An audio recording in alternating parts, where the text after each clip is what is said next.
should. That's going. We'll do this. See if this works for us. Oh yeah, smile for the thumbnail.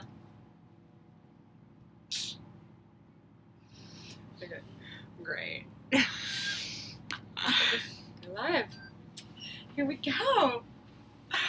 All right, and every once in a while I'll touch that so the light's better. That's fine. Hey everyone, I'm Kate, your plastic-free mermaid, and I'm here with Capucine.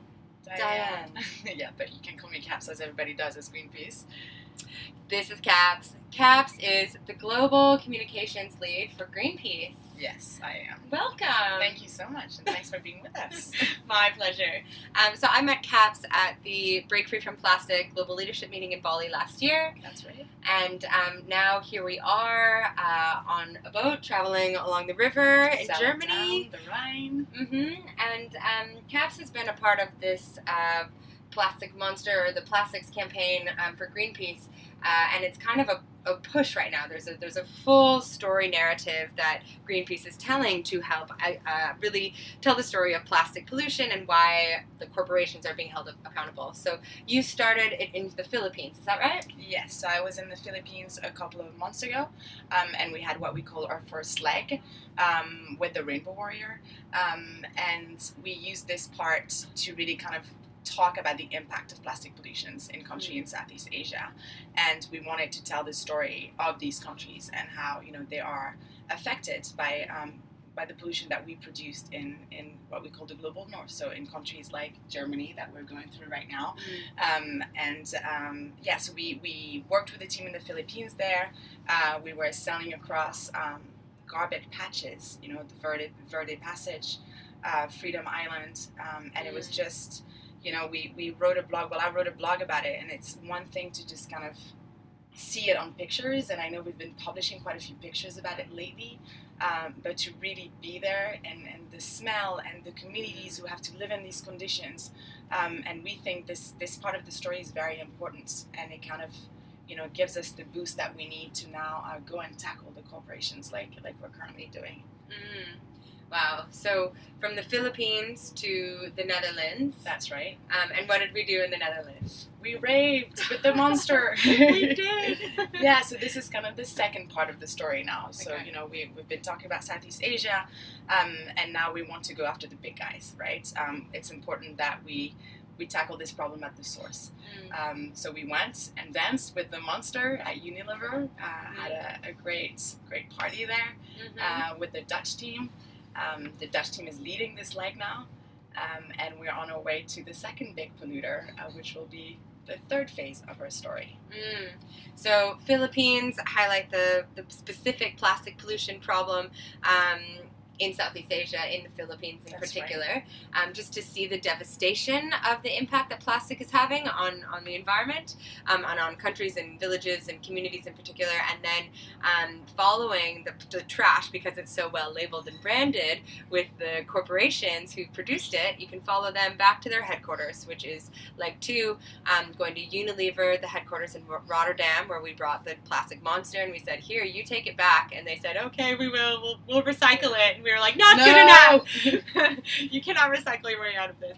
And then, so that's one of the top producers, and then the top producer is next. That's right. And what was interesting is that, we work with partners from Break Free from Plastic, and there was a report that just came out while we were in the Philippines that just kind of went around brown audits of cities in the Philippines, and they gave us the names of the 2 top polluters, and they happen to be, the 2 companies that we're going after at the moment. So, that's part of our narrative as well. So when people question, but why Unilever? Yeah, how do you know? How do you know? Well, we have research teams that we work closely with.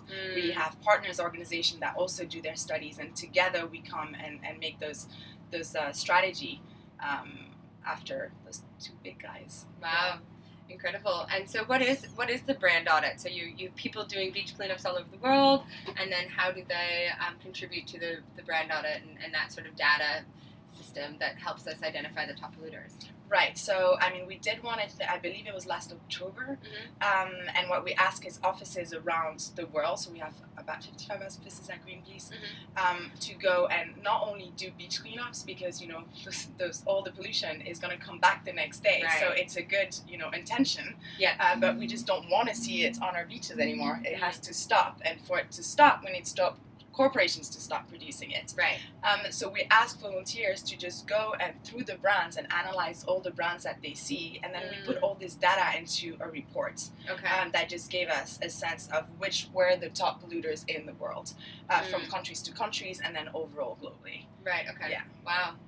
And so that's how they found out Unilever and Nestle. Yes. And is it just mainly their sachets that have helped rank them as the top polluters? Yes, I mean, in majority in countries in Southeast Asia, that's the majority of the problem, which we also really need to be talking about, because we know that there's this narrative that, you know, it's those countries' fault, that they're littering, but we know that that's not the truth. Right, and that's what Mercy said. So if you're following this conversation from the live behind-the-scenes Greenpeace day of interviews, Mercy Ferrer was talking just about that. She's from the Philippines, and she said, we get blamed for being dirty, for polluting, for being the top polluters in the world, but really, you know, it's not our fault that these are the only options for products. So that's where the demands to Nestle are. Stop dominating the markets with your cheap plastic packaging. It doesn't have to be that way. And also, it's not our responsibility. And I see a lot of things online, you know, where people, you know, and those companies want you to believe that it is your responsibility, but it is them producing this plastic pollution packaging. It's their fault, it's their product, it's their problem. And they have the money to solve the issue, That's you know, right. which is another question that comes up a lot. But Greenpeace, like, come up with the solution. We are happy to work towards the solution, but we don't have the big bucks. You know, we work on donations. We don't accept money from corporations or governments. And these guys got the big bucks, so they need to be working on this now. And do you think they will? Well, we're working towards it, right? And we're going to keep hoping, and I can say that the team is doing everything they can to make sure that they do. So yeah, let's see. Ooh, exciting. Well, stay tuned, you guys, for the hashtag Plastic Monster to watch the next phase of the Greenpeace Plastics campaign. That's it. Follow us on Greenpeace International and Greenpeace channels in general. And make your own plastic monster. Please do. Yes. And there's plenty of ways to get involved. Sign the petitions. I'll put those in the comments below. And subscribe to my channel if you haven't already to get more cool interviews with legends like Caps. Thanks so much for being with us. Yeah, my pleasure. Thanks for having me. All right. See you guys later. Yay. Good job. I wasn't sure about the sachet thing. Oh, okay, yeah. That's why I was like, because I wasn't there for that fucking Right, true. You answered it beautifully. I had no idea. Yeah, I was like, yes. Did you smell it? Change questions. That's how it's I was live. like, It's just I wanted to be you like, just have to, you just have to go for it. Cute. We did What are you it. doing next? Let's see. I think Sam. I just watched Micah's one. She was really good. Yeah, she was really good. She's fucking good. She's so eloquent and Yeah, amazing. this This is me talking about Tantra. is just so hot. Oh, is this still recording? Oh.